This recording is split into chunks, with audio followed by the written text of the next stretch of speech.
actually, what I'm really trying to emphasize is that the vice presidency is very important. Kasi kung may mangyari sa presidente, he becomes the vice president. In this case, if he wins, God willing, inshallah, will be a president. And that is why it's not, well, I'm trying to be funny, but that is really the truth. As equally important as the president. Because you'd never know, panahon-panahon ang buhay natin sa mundo. We must select the best thereabout.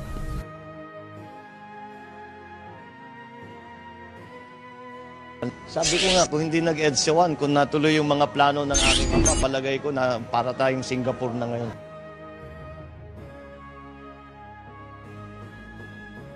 Mas disiplinado yung mga tao nun. Na-disiplina yung mga Pilipino. Napaganda po ni Marcos, sa disiplina niya po talaga yung bansa.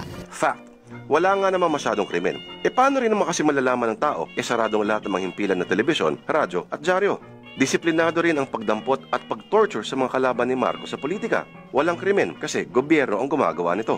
Nabawasan po yung nun, mga crime po. Hindi katulad ngayon yung crime rate ang taas. Nung time ni Marcos, wala daw talaga. Takot daw lahat ng tao nun.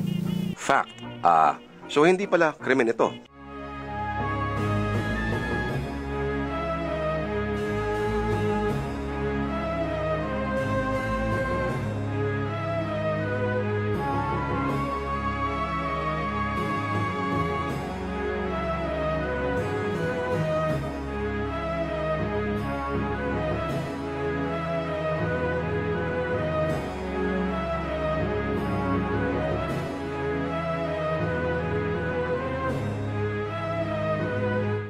Kasi parang nakita natin parang sabi ko na ninakaw. Yan, in the end naman, kaya siya nangutang kasi para makapag-produce ng mga facilities like yung mga tulay. Fact. Tama. Umutang nga si Macoy. Taong 1962, ang foreign debt ng Pilipinas ay nasa $360 million lang. Noong 1985, isang taon bago bumaba ang mga Marcos, higit $28 billion ang foreign debt natin. Ayon sa mga eksperto, hanggang 2025 ito babayaran sa IMF. At sino magbabayad? E di tayo, mga magulang nila, sila. Kung ang sukatan natin ng isang mahusay na pinuno ay kung ano ang iniwan niya, makinig. Nung bumaba si Marcos noong 1986, ang poverty rate ng Pilipinas ay halos 60%. 1983 to 85, tumamlay ang ekonomiya natin by 10%. At matapos ang EDSA, isang dekada ang kinailangan para makabalik lang tayo sa antas noong 1982. GDP ng Pilipinas noong 1966, 3.4%. 1986, 1.4%. Taong 1966, ang peso-dollar exchange rate ay $1 is to 3 pesos and 50 cents. Noong 1986, 1 is to 20.53. Anong next Singapore pinagsasabi mo dyan, boy?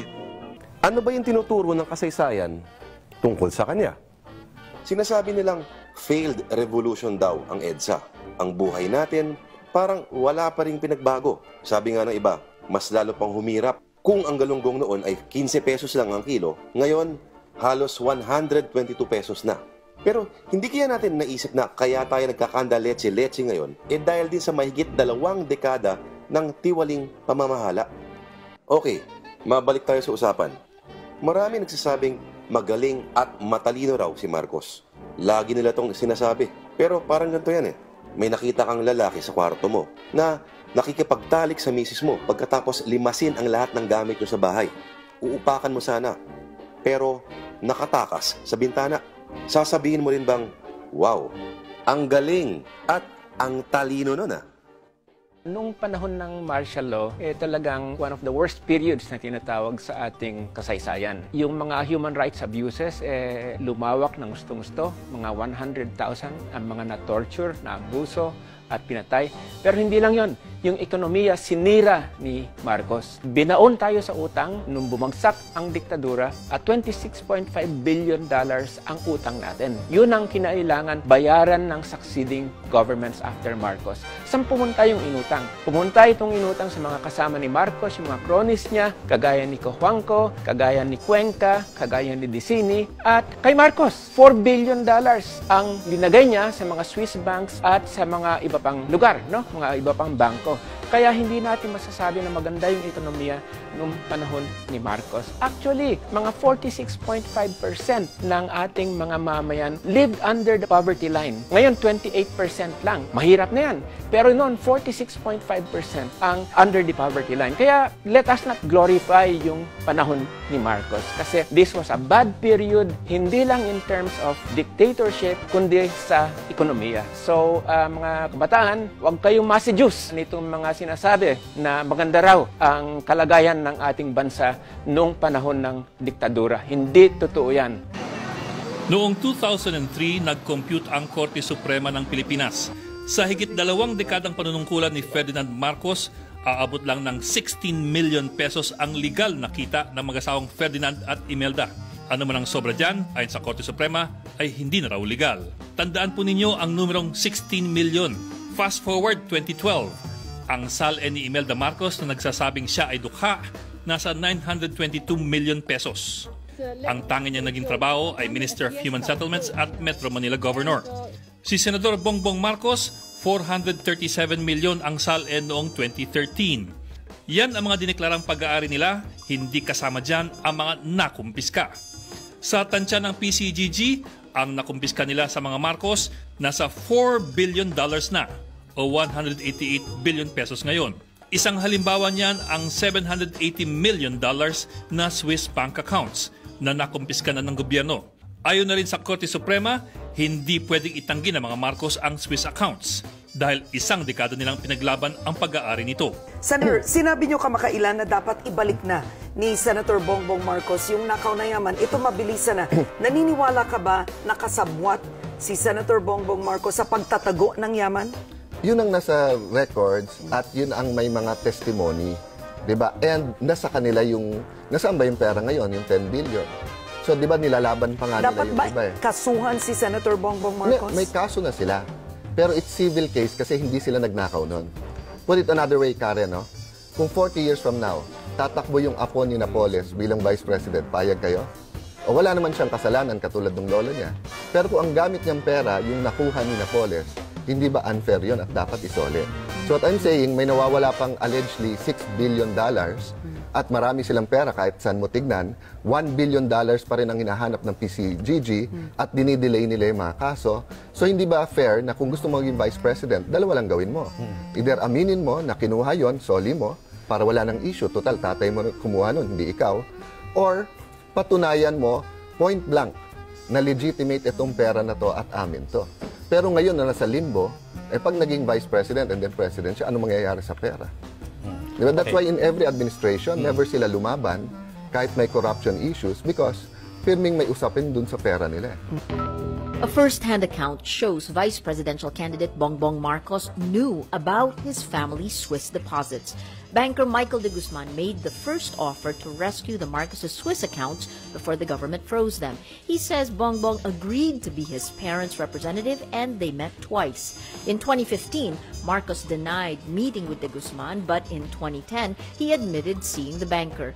De Guzman's account, Bongbong called their Swiss contact to expect a visit from him, and he received written instructions from the young Marcos after the Vienna transfer. The ill-gotten wealth amassed by the Marcoses are estimated at around $10 to $20 billion. Do we really want change? Do we really want transformation in our country? Or sinasabi lang po ba natin na gusto natin ng pagbabago? Government of the people, maybe. Government by the people, maybe. Pero putang ina itong gobyerno, it is not for the people. Pag nagnakaw ka ng konting tinapay dahil gutom ang iyong pamilya, kulong ka. Pag nagnakaw ka ng antibiotic, may sakit ang iyong ina, kulong ka. Pero pag nagnakaw ka ng malaki, magiging mayor ka. Sinasabi ko sa inyo, galit ako. Suhintuan ninyo, droga, kriminalidad, korupsyon. Kanino ako galit? Galit ako para sa inyo. Simula sa paggising, sa traffic, sa news, sa kulang nakita, sa taas ng presyo, bakit tayo nagkaganito? Unang-una po dahil sa corruption. I'm there to serve the people. And I would do it even if it would cost me my life, my honor, and even my liberty. Mga kaigsuunan ko sa Mindanao, Moro, Kristiyanos o Lumad. Ang akong kandidato pagka-vice presidente, mao si Senator Alan Peter Cayetano. Pareho ang among prinsipyo, among baruganan, ang kalinaw o kahusay sa Mindanao, ug usa siya ka maayong tao. Butuhi siya, suportahi siya, ubani ko ninyo. Daghang salamat. First of all, let me be honest to you, no? Let me describe the first 100 days kung Duterte Cayetano. Diba? Kasi kung let's say Binay Cayetano, hindi ko alam kung saan ang first 100 days ko. Diba? So, just to be honest, diba? Kasi ang Vice President is sabi ko nga parang Batman and Robin yan eh. Di ba? Sabi ko, I want to redefine the Vice Presidency na parang Batman and Superman. Di ba? Hindi naman yung susunod ka lang sa Presidente. But really, the power is in the hands of the Presidency. And kami ni Mayor Duterte, we've talked a lot. We've come up with what we want to do, no? In the first 100 days, we want you to feel safe and safer. In the first 100 days, we want to start moving out 1 or 2 departments. It might reach 200 days. Baka hindi kaya ng 3 months ilipat ang isang department. But isa sa pinakamadali, DOTC, dyan lang sa Clark. In the first 100 days, we want you to see that the budget and the programs will reach the grassroots, Luzon, Visayas, Mindanao, hindi lang dito sa Metro Manila. And lastly, in the first 100 days, we want you to feel you have a government na kakampi nyo, na pwede nyong sumbungan, na pwede kayong tulungan. And that's where political will come in. It's not much, but what we will commit to you in the 100 days will spark the next 100, which more reforms, the next 100, the next 100, that you will wake up in a year feeling safer, having a different government, more hope in the second year, more changes in the third year, and after 6 years, we would have laid the groundwork of a different Philippines that we can turn over to you and all our other future leaders. May pakiusap ako. Kung boboto kayo sa akin, dapat botohan ninyo si Alan. Kung hindi kayo magboto kay Alan, huwag na ninyo akong botohan. Doon na lang kayo sa iba. Kasi gusto ko mag-usap kami at kung manalo ako, may posisyon siya sa kabinet. Dapat nandoon talaga siya para makapagsabi naman siya sa akin, Mayor, mali yan. Mayor, ito ang gawain natin. O Alan, handa ka na ba? Handa na po, Mayor. Halika na, baguhin natin ang bayan.